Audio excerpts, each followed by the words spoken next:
Should I grow an afro? Maybe then I'll become a badass samurai. Or I'm not black. Shit. You better get back! Just who the hell do you think I am?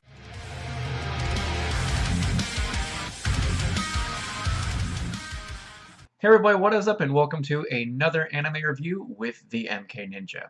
As a massive anime fan, I can say that the industry here in the West is not mainstream. Anyone who's grown up with Western animation and movies and storytelling usually sees anime as more of either a fad or something that's a craze with younger audiences because, hey, they've grown up with it, let them do what they want. So it's not exactly accessible to a lot of Americans here. It's growing more and more every day, but it's not nearly to the point where it is completely mainstream. There are certain anime that I think are very accessible to new audiences, and Afro Samurai is certainly one of them. From its voice cast to its story to its animation, it is definitely one that you can easily check out because who doesn't love Samuel L. Jackson? And he made an anime. That's gotta be cool, right? And I actually have never seen it before until I did this review, so I'm just as blind as you might be. I don't know if you've seen it before or not. I'm not going to assume anything. Let's get this bitch started.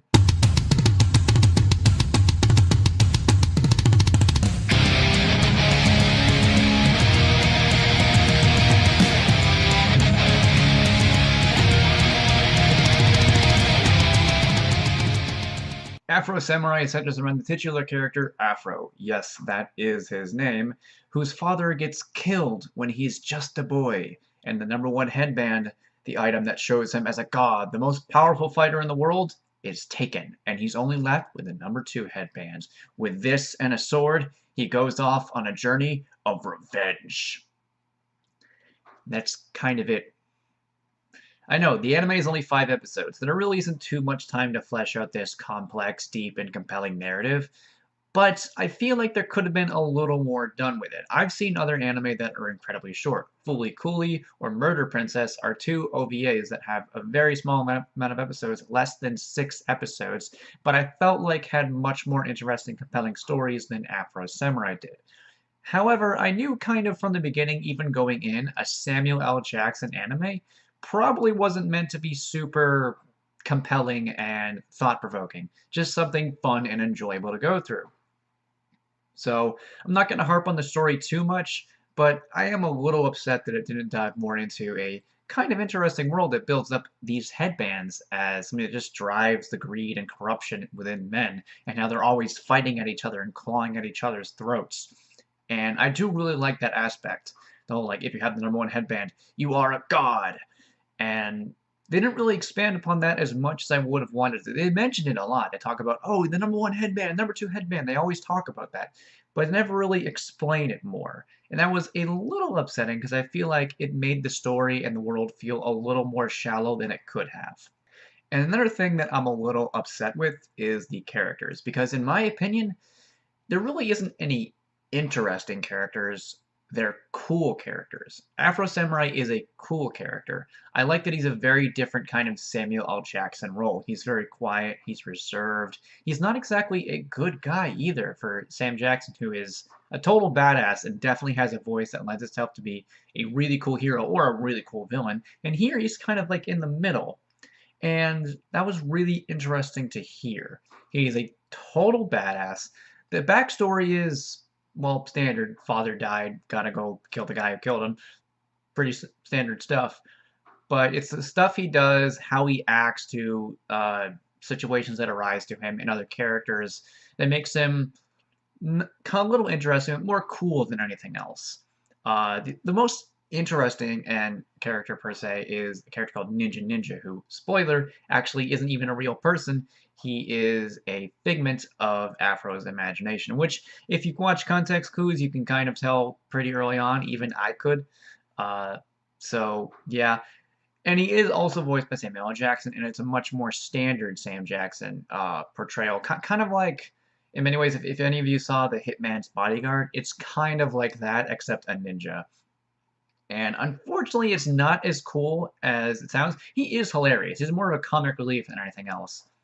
and Sam Jackson does a really awesome job as the character. The voice portrayal is really great. However, it is a little grating and a little overused, just a little bit. It got to the point sometimes I was like, okay, can we get back to the story now or get to some cool action?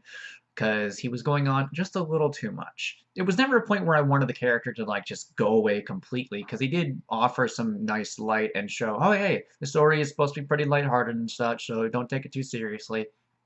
So not really too angry about certain nitpicks I have. If Ninja wasn't there, I might be a little angrier about some of the nitpicks I have. And because of him being there, it reminds me it's a lighthearted anime. It's something I should not take too seriously. In my opinion, the two most interesting characters are Otsuru and Gino, because I like their relationship with Afro as characters from his past, who kind of just got taken over and brainwashed by this organization that wants the #1 headband at any cost, and they're used against him.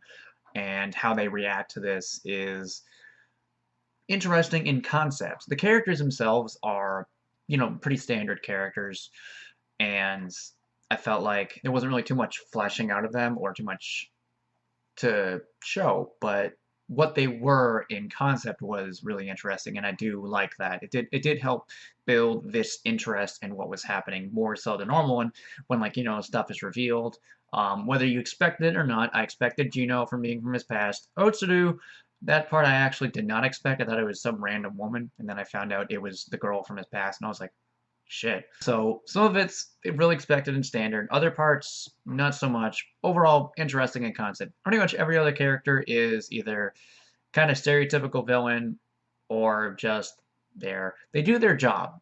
They don't get grading. They do their job just fine. But no character really leaps off and makes you go, oh shit, I gotta see more of this person. I have to, right now. So it's a little upsetting. I was hoping even Afro would have that, but he kind of didn't. He was a cool main character, and it was good to see him go on his journey, but not exactly a super memorable, super interesting character.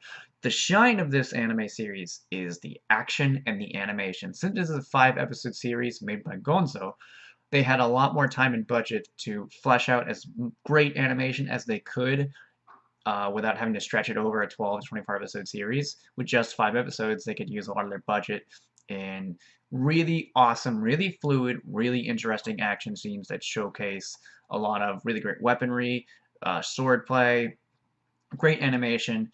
The fights were definitely the part where Afro Samurai shines, and that's where the focus is. It's a fun series, and you want to go like, oh shit, that fight scene was freaking awesome, and pretty much, yeah, it does that. The fight scenes are freaking awesome.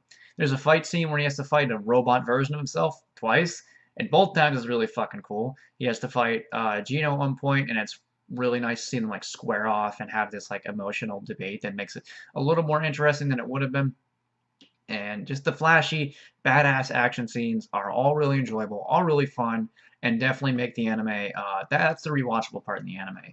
Is that you go back to it and you see these really cool fight scenes, and see Afro go on his journey and basically just like either obliterate everyone or get beaten a little bit and then go boom, bitch, you're done.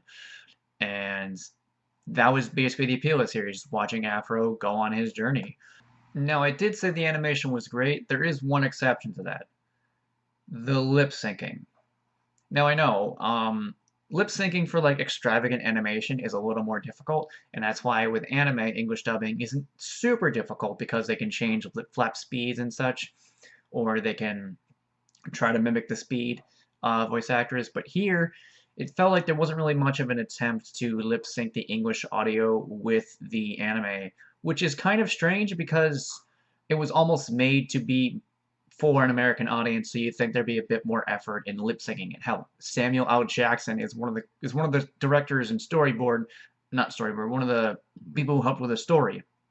So you'd think they'd be like, well, it's probably going to be more towards a Western audience, so we should focus more on lip syncing it. But they didn't, and it was a little upsetting to see some of that stuff. It was a little distracting. Wasn't a deal breaker. The English dub is still pretty great. A lot of great English voices. Also, Ron Perlman. I haven't mentioned him yet. Ron Perlman. I love Ron Perlman. One of my favorite actors. and him as the main villain Justice, who doesn't appear too much. Whenever he does, that voice is chilling, and it's so good. Oh man, him and Sam Jackson need to do more stuff together because those two have very powerful, very distinct voices that are always a treat to hear. And it was awesome seeing it in an anime. Fuck yeah! Overall, Afro Samurai is a bit of a shallow series. It's mostly there to entertain you and just have awesome action with a cool and badass character plowing through and having justice be served, at least in his way. There are some nuances here and there where it shows, like, the greed in men and, like, Justice talking about, like, what it really means to hold the headband and how, like, Afro isn't exactly a good guy. So it's not like, oh, the vengeance is totally justified. It's more like that saying, yeah, it's basically just his selfish goal. And I do like that. But aside from those small nuances, it's a pretty shallow series, but it is a fun series. It's not something, it's definitely something you could turn your brain off and enjoy. I know a lot of people say it about other anime. This one, I do think it is one. I hate saying that too. I hate saying turn your brain off and enjoy it, but because a lot of people say that to insult different anime. This is not an insult at all. It's a fun, lighthearted series. Maybe not lighthearted because there's a lot of gore and blood. A fun, crazy series that you don't really need to think too much about to enjoy. So yeah, overall, Afro Samurai is going to get a 7 out of 10. Not a glowing review, but I enjoyed it quite fine. And will I review the movie? At some point. But you might not like that review. Anyway, if you guys enjoyed this video, please go ahead and make sure to rate, comment, and subscribe. Check out my videos. Also, make sure to check out my supporters, and I will see you guys next time. Peace out.